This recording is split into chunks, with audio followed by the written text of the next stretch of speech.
دوران كولكان مشيدا بإيران الهجوم في كرمان هجوم استهدف قاسم سليماني. وصف القيادي في حزب العمال الكردستاني باكك دوران كولكان هجوم كرمان على أنه هجوم استهدف قاسم سليماني، وأن دولة تركيا تقف وراء الهجوم لتوريد إيران وجرها إلى الصراع الدائري في الشرق الأوسط. نشر قيادي الباكك دوران كولكان مقالا في صحيفة الباكك التي تذاع في أوروبا والمعروفة باسم يعني أوزغور بوليتيكا تحت اسمه المستعار صلاح الدين أردم، مقالا بعنوان لماذا هاجمت داعش ذكرى تأبين سليماني. في مقاله طرح كولكان تكهنات وتنبؤات ملفتة للانتباه، بمعنى آخر كشف حقيقة الباكك في الواقع. حاولت الباكك تصوير إيران بمظهر الدولة المعصومة والبريئة في منطقة الشرق الأوسط. زعم كولكان في العديد من المواضع أن إيران ظلت خارج الحروب الدائرة في الشرق الأوسط، وأنها دولة تصالحية وسلمية. قال بهذا الصدد إن أكبر محاولة لإدارة أردوغان في هذا المجال هي إشراك إيران بشكل فعال في حرب غزة، على اعتبار أن الهجوم كانت رسالة لإيران مفادها التخلي عن السلم والمشاركة في القتال والحرب الدائرة في عموم الشرق الأوسط. حاول دوران كولكان إبداء إيران بمظهر البراءة من الحرب الدائرة في غزة، غير أن الحقيقة هي أن إيران انخرطت بالفعل وبشكل فعال في حرب غزة منذ البداية، بل انتهت إليها خطوط التخطيط لعملية طوفان الأقصى، بل حتى أن إيران نفسها لا تخفي ولا تنكر هذه الحقيقة. هل تلعب إيران دولة السلم في الشرق الأوسط؟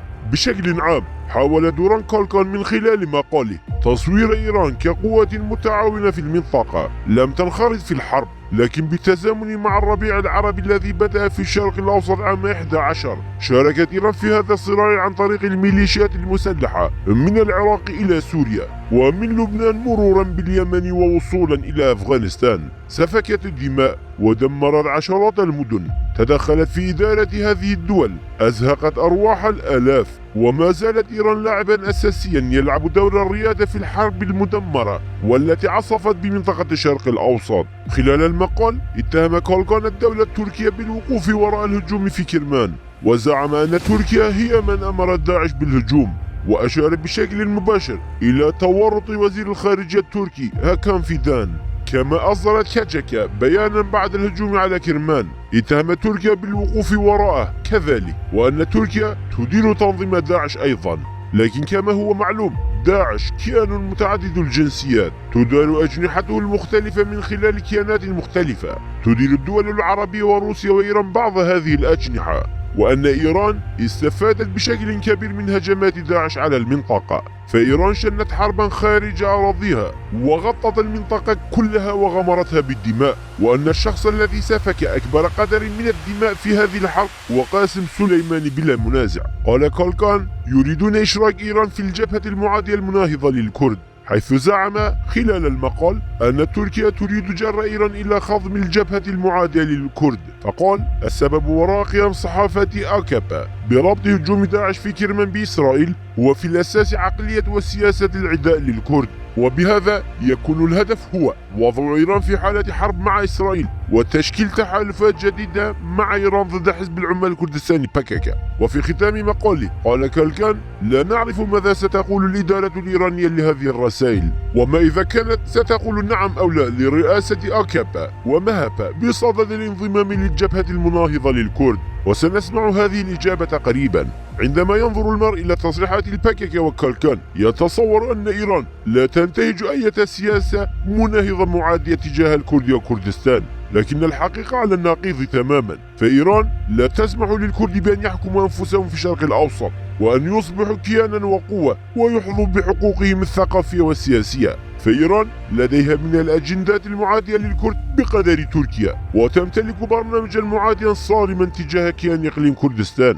ومع احتلال كركوك والهجمات الصاروخية على العاصمة أربيل إلا جزء يسير من هذا المخطط العدواني الإيراني. فإيران تستهدف بشكل يومي الحركات التحررية الكردية في رجالات كردستان، يستشهد بشمركة كردستان وتعدم الشباب الكرد. فخلال انتفاضة جينا أميني العام الماضي وحده قتل نحو 100 كردي بالرصاص المباشر للدولة الإيرانية. فالدولة الإيرانية هي العقل العميق للسياسة المناهضة للكرد في الشرق الأوسط. يحاول كولكان والباكك إخفاء هذه الحقيقة والتستر عليها منذ عام 14 بالذات. كما يريدون إخفاء هوية الاحتلال الإيراني وتصوير إيران على أنها دولة بريئة مسالمة صديقة للكرد. ما قاله كولكان هو بيان لحقيقتهم بأن الباكيكا أداة لتنفيذ أجندات إيران، فضلا عن كونه دعاية لإيران. تحاول الباكيكا إخفاء الحقائق التاريخية واليومية، كما وتحاول تبرير وضعها وتحالفاتها مع إيران. يمكننا القول إن ما قال كولكان هو شهادة على حقيقة معترف بها، وأن من يصنع السياسة ويديرها داخل الباكيكا بشكل يومي هم أذيال إيران والداعمين لها، وأن الباكيكا تعمل وفق الأجندات والمصالح الإيرانية في كل من روجافا وإقليم كردستان منذ عام 12، وخصوصا في إقليم كردستان.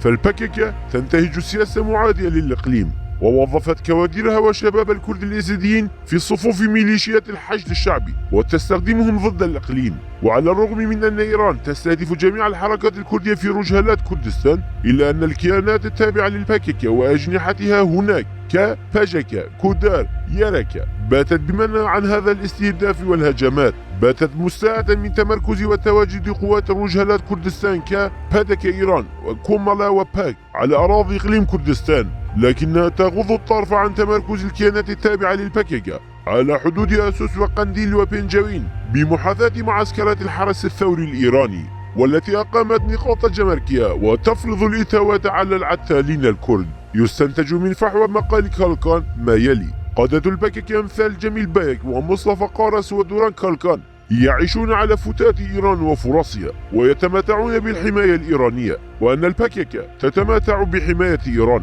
وخاصة بعد انهيار حرب الخنادق في تركيا عام 15، وأن زمام الباكيكا بات بيد إيران تتحكم بها بالكامل، ومن المستحيل أن تعمل الباكيكا خارج أطر المصالح والأجندات الإيرانية. لذلك ليس من الوارد انسحابها من خط سليمانية، شنغال وكركوك.